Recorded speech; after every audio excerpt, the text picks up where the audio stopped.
నమస్తే ఆంధ్రప్రభకి స్వాగతం. భారత్ చేసిన ఉపకారాన్ని మర్చిపోవడమే కాకుండా ద్రోహానికి పాలుపడింది టర్కీ. శత్రు దేశంతో చేయి కలిపి తనను ఆదుకున్న భారత్ పైనే విషాన్ని కక్కింది.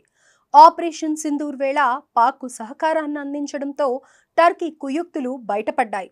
అయితే ఉగ్రవాదంపై ఉక్కుపాదాన్ని మోపినట్లుగానే భారత్ వెన్నుపోటు పొడిచేందుకు ప్రయత్నించిన టర్కీకి కూడా చెక్ పెట్టేందుకు రంగం సిద్ధం చేసింది.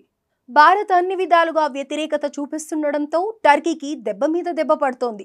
దాని కుయుక్తులు బయటపడటంతో భారత్లో సోషల్ మీడియా వేదికగా బాయ్కాట్ టర్కీ పేరుతో ఇప్పటికే ఉద్యమం మొదలైంది.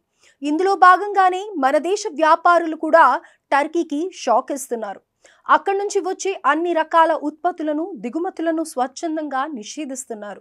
అటు పర్యాటక రంగంలోనూ టర్కీపై వ్యతిరేకత పెరుగుతోంది. ఈ మేరకు టర్కీలో పర్యటనలకు సంబంధించిన టూర్ ప్యాకేజీలను ప్రఖ్యాత టూరిజం ట్రావెల్ సంస్థలు విరమించుకున్నాయి. తమ టూరిజంలో భాగంగా టర్కీ, అజర్బైజాన్ దేశాలను ప్రమోట్ చేయడం మానేశాయి. మరోవైపు టర్కీకి చెందిన న్యూస్ ఛానల్ ఖాతాను కూడా భారత్ నిషేధించింది. ఆపరేషన్ సింధూర్ కొనసాగుతున్న సమయంలో తప్పుడు ప్రచారాన్ని చేసిందన్న ఆరోపణతో ఆ ఖాతాను బ్లాక్ చేసింది. ఇక ఇండియన్ ఫిల్మ్ మేకర్స్ కూడా టర్కీపై నిషేధం విధించాలని డిమాండ్ చేస్తున్నారు.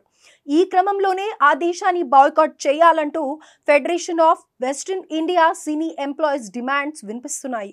మరోవైపు టర్కీతో చేసుకున్న ఒప్పందం నుంచి జవహర్ లాల్ నెహ్రూ యూనివర్సిటీ కూడా తప్పుకుంది. భారత్పై వక్రబుద్ధి చూపించినందుకు ఇండియన్స్ అంతా ఖచ్చితంగా తగిన గుణపాఠం చెప్పాలనే దృఢ నిశ్చయంతో ఉన్నారన్నది క్లియర్ కట్ గా అర్థమవుతోంది. భారత్, టర్కీ దేశాల మధ్య దాదాపు $1000 కోట్ల వాణిజ్యం జరుగుతుందని అంచనా.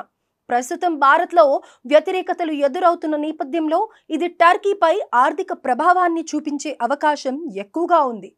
అయితే పహల్గామ్ ఉగ్రవాద ఘటన నేపథ్యంలో భారత్ ప్రతీకార దాడులు చేస్తుందని ముందే భావించానని టర్కీ వ్యూహాత్మకంగానే పాకిస్తాన్కు సపోర్ట్గా నిలిచింది. ప్రపంచ దేశాలన్నీ ఉగ్రవాదాన్ని వ్యతిరేకిస్తూ భారత్కు మద్దతు ఇస్తే టర్కీ, అజర్బైజాన్ మాత్రం దాయాది పాకిస్తాన్కు బహిరంగ మద్దతు ప్రకటించాయి. అంతేకాదు పాక్, టర్కీ మధ్య వ్యూహాత్మక రక్షణ సంబంధాలు ఇటీవల భారీగా పెరిగాయి.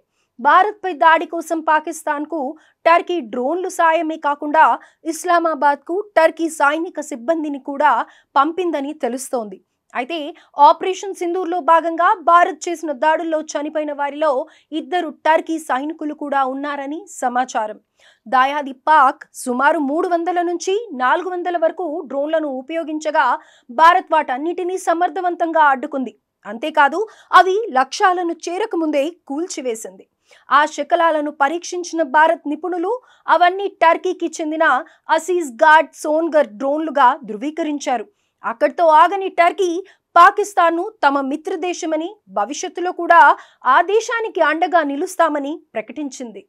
ఇక ప్రస్తుత పరిస్థితుల నేపథ్యంలో భారత్ ఓవైపు తన రక్షణ వ్యవస్థను మరింత బలోపేతం చేసుకుంటూనే మరోవైపు శత్రు దేశాలపై ఓ కన్నేసి ఉంచింది.